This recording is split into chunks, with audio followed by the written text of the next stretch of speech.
আজি দুইজনী শিৱসাগৰলৈ ওলাই গ'লোঁ আৰু আপোনালোককতো আমি জুতি কেইযোৰ লওঁতে দেখাইছিলে দুইজনীৰে একেই আৰু ইয়াৰ ভিউটো ইমানেই ধুনীয়া আহিছে সেইকাৰণে ভিডিঅ' এটা কৰি থ'লোঁ। ল'ৰাক এৰি থৈ আহিছোঁ বা আৰু মাৰ লগত। সোনকালে যাব লাগিব। মাৰ যোৱা বেলিটোৰ সৈতে দৌলটো দেখিবলৈ ইমান ধুনীয়া লাগিছে। আপোনালোকৰ বাৰু ভাল লাগিছেনে কমেণ্টত জনাবচোন। মই এনেকুৱা দুখ পাওঁ। আমিও দুখ পাওঁ, খালি ধৈৰ্য লাগিব। তেতিয়া ভিনিয়ে মানে কাইলৈ আহি দেখিবহি আৰু নহ'লে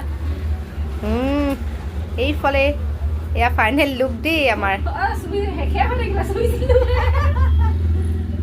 এতিয়া একবছৰকৈ পানী দিলে ভাল লাগিব।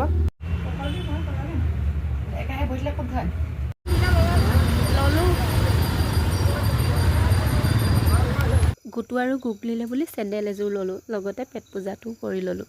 আৰু হেলমেটটো খোলা মেলা কৰি থাকিবলৈ ইমানেই দিগদাৰ হয়, সেইকাৰণে দুইজনীয়ে হেলমেট পিন্ধিয়ে আছোঁ। তিলুৰ মনটো বিৰাট ডাঙৰ, আমুকটো খাম তামুকটো খাম বুলি মুখখনে বহুত কৈ থাকে, কিন্তু যেতিয়া সন্মুখত বস্তুটো থাকে ইমান খাব নোৱাৰে।